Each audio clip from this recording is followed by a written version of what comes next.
Hi everyone, அஸ்ஸலாமு அலைக்கும். Welcome to Sana special.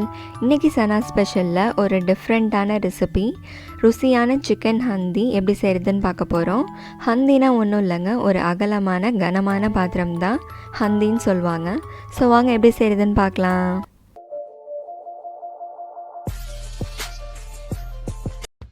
First Hindi பண்ணுறதுக்கு 10 முந்திரி 6 பாதாம் 10 நிமிஷம் போல் நம்ம நல்லா ஊற விட்டுக்கலாம். அடுத்தது போன்லெஸ் சிக்கன் பீசஸ் 500 கிராம் எடுத்திருக்கேன். நல்லா வாஷ் பண்ணி சுத்தம் பண்ணிவிட்டு க்யூபாக கட் பண்ணி வச்சுருக்கேன். பேன் ஹீட் பண்ணிவிட்டு 2 டேபிள் ஸ்பூன் நெய் சேர்த்துக்கோங்க. அடுத்தது 3 டேபிள் ஸ்பூன் ஆயில் சேர்த்துக்கோங்க. எண்ணெய் சூடானதும் நம்ம 3 மீடியம் சைஸ் வெங்காயம் இந்த மாதிரி நீட்டை வாக்கில் கட் பண்ணிவிட்டு சேர்த்துக்கலாம். வெங்காயம் நல்லா பொரிஞ்சு வரணும். நம்ம பிரியாணிக்கெல்லாம் மேலே கார்னிஷ் பண்ணி சேர்த்துப்போம் இல்லையா, அந்த மாதிரி நல்லா ப்ரௌன் கலரில் நம்ம ஃப்ரை பண்ணி எடுத்துக்கலாம். வெங்காயம் நல்லா பொரிஞ்சு வர டைமில் நம்ம ஊற வச்சுருந்த பாதாம் முந்திரி லைட்டாக தண்ணி விட்டு ஒரு ஃபைன் பேஸ்ட்டாக நம்ம அரைச்சி எடுத்துக்கலாம். இந்த மாதிரி நல்லா ஃபைன் பேஸ்ட்டாக அரைச்சி எடுத்துக்கோங்க. இப்போ பார்த்திங்கன்னா வெங்காயம் நல்லா ப்ரௌன் கலரில் அழகாக பொரிஞ்சாச்சு. நம்ம 2 டீஸ்பூன் இஞ்சி பூண்டு விழுது சேர்த்துக்கலாம். இஞ்சி பூண்டு விழுது சேர்த்துட்டு நம்ம பச்சை வாசனை போகிறது வரையும் நல்லா வதக்கிக்கலாம்.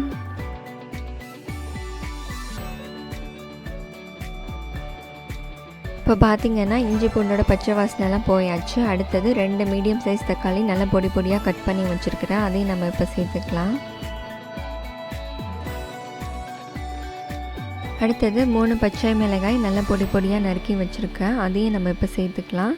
சேர்த்துட்டு தக்காளி நல்லா சாஃப்ட் ஆகி வரது வரையும் நம்ம நல்லா வதக்கிக்கலாம். நம்ம மூடி வச்சு குக் பண்ணால் தக்காளி கொஞ்சம் நல்லா சீக்கிரம் வதங்கிடும். இப்போ பார்த்திங்கன்னா தக்காளி நல்லா சூப்பராக வதங்கியாச்சு. நம்ம மசாலா பவுடர்ஸ் ஆட் பண்ணுறப்போ கொத்தமல்லி தூள் ஆட் பண்ண போகிறது கிடையாது. மல்லி நம்ம ஃப்ரெஷ்ஷாக இடித்து க்ரஷ் பண்ணி சேர்த்துக்க போகிறோம். இப்போ ஃபஸ்ட்டு நம்ம 1 டேபிள் ஸ்பூன் மிளகாய் தூள் சேர்த்துக்கலாம். அடுத்தது 1/2 டீஸ்பூன் மஞ்சள் தூள் சேர்த்துக்கலாம். 1 டீஸ்பூன் சீரகத்தூள் சேர்த்துக்கோங்க. நம்ம க்ரஷ் பண்ணி வச்சுருக்கிற மல்லி 2 டீஸ்பூன் சேர்த்துக்கலாம். தேவையான அளவு உப்பு சேர்த்துக்கோங்க. இது எல்லாத்தையும் சேர்த்துட்டு ஒரு 1 நிமிஷத்துக்கு மட்டும் நம்ம நல்லா வதக்கிக்கலாம்.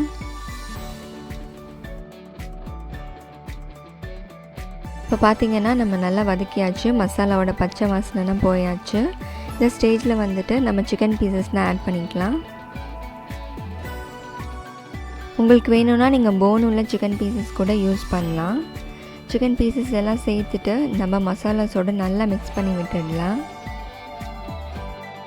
இது ஒரு 3 நிமிஷத்துக்கு நம்ம நல்லா வதக்கி விட்டுடலாம். நம்ம கிரேவிக்கு தண்ணி எதுவும் ஆட் பண்ண போகிறது கிடையாது. சிக்கன் பீசஸ்லேருந்தே தண்ணி நிறைய ரிலீஸ் ஆகும். இப்போ நம்ம நல்லா வதக்கியாச்சு. இதை மூடி வச்சு ஒரு 8லேருந்து 10 நிமிஷத்துக்கு நம்ம நல்லா வேக விட்டுக்கலாம். இப்போ பார்த்திங்கன்னா ஒரு 8 நிமிஷம் ஆகியிருக்கு. சிக்கன் பீசஸ்லேருந்து தண்ணி எவ்வளோ ரிலீஸ் ஆகியிருக்குன்னு பார்த்தீங்களா. இதே நீங்கள் போன் உள்ள சிக்கன் பீசஸ் யூஸ் பண்ணுறீங்கன்னா 15 நிமிஷத்துலேருந்து 20 நிமிஷம் ஆகும் வேகிறதுக்கு. நம்ம மறுபடியும் ஒரு 1/2 டீஸ்பூன் இடித்து வச்சுருக்கிற மல்லி நம்ம சேர்த்துக்கலாம். அடுத்தது நம்ம அரைச்சி வச்சுருக்கிற பாதாம் முந்திரி பேஸ்ட்டையும் நம்ம சேர்த்துக்கலாம். அடுத்தது 1 டீஸ்பூன் கரம் மசாலா பவுடர் சேர்த்துக்கலாம். வாசனைக்காக 1 டேபிள் ஸ்பூன் கஸ்தூரி மீத்தி சேர்த்துக்கலாம். காஞ்ச வெந்தய இலைகள், 1/2 கப் தயிர் நல்லா அடித்து பீட் பண்ணி வச்சுருக்கிறேன். அதையும் நம்ம இப்போ சேர்த்துக்கலாம். ஃபைனலாக 1/2 டீஸ்பூன் சுகர் சேர்த்துக்கோங்க. டேஸ்ட் நல்லா பேலன்ஸ்டாக நல்லா சூப்பராக இருக்கும்.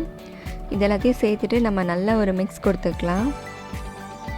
இது நார்த் சைடில் ரொம்பவே ஃபேமஸான ஒரு டிஷ். நம்ம தண்ணி எதுவும் ஆட் பண்ணாமல் தயிர், பொரிச்ச வெங்காயம், இடித்த மல்லி யூஸ் பண்ணி செய்கிறதுனால டேஸ்ட் ரொம்பவே டிஃப்ரெண்ட்டாக நல்லா ருசியாக சூப்பராக இருக்கும். இப்போ இதை மூடி ஒரு 3 நிமிஷத்துக்கு நம்ம நல்லா குக் பண்ணிக்கலாம். இப்போ பார்த்திங்கன்னா எண்ணெய்லாம் அழகாக பிரிஞ்சு சிக்கன் ஹந்தி சூப்பராக ரெடி ஆகியாச்சு. லாஸ்ட்டாக நான் ஃப்ரெஷ் க்ரீம் 3 டீஸ்பூன் சேர்த்துருக்கேன். இது ஆப்ஷனல் தான். உங்கள்கிட்ட இருந்தால் சேர்த்துக்கோங்க, இல்லைனா பரவாயில்ல. சேர்த்துட்டு நம்ம நல்லா மிக்ஸ் பண்ணி விட்டுக்கலாம். அவ்வளோதான், இதுவரை யாரும் ருசித்திடாத சுவையில் சிக்கன் ஹந்தி இப்போ சூப்பராக ரெடி ஆகியாச்சு. கொஞ்சமாக கொத்தமல்லி இலை மேலே கார்னிஷ் பண்ணிவிட்டு நம்ம ஸ்டவ் ஆஃப் பண்ணிக்கலாம். ரொம்பவே டிஃப்ரெண்ட்டான டேஸ்ட்டில் நல்ல ருசியாக இருக்கும். சப்பாத்தி பரோட்டாக்கெல்லாம் நல்ல ஒரு அமேசிங்கான சைட் டிஷ். கண்டிப்பாக வீட்டில் எல்லோரும் ட்ரை பண்ணி பாருங்கள். உங்களுக்கு இந்த வீடியோ பிடிச்சிருந்துச்சுன்னா லைக் பண்ணுங்கள், ஷேர் பண்ணுங்கள், மறக்காமல் சனா ஸ்பெஷலுக்கு சப்ஸ்கிரைப் பண்ணுங்கள். Enjoy your food and have a nice day.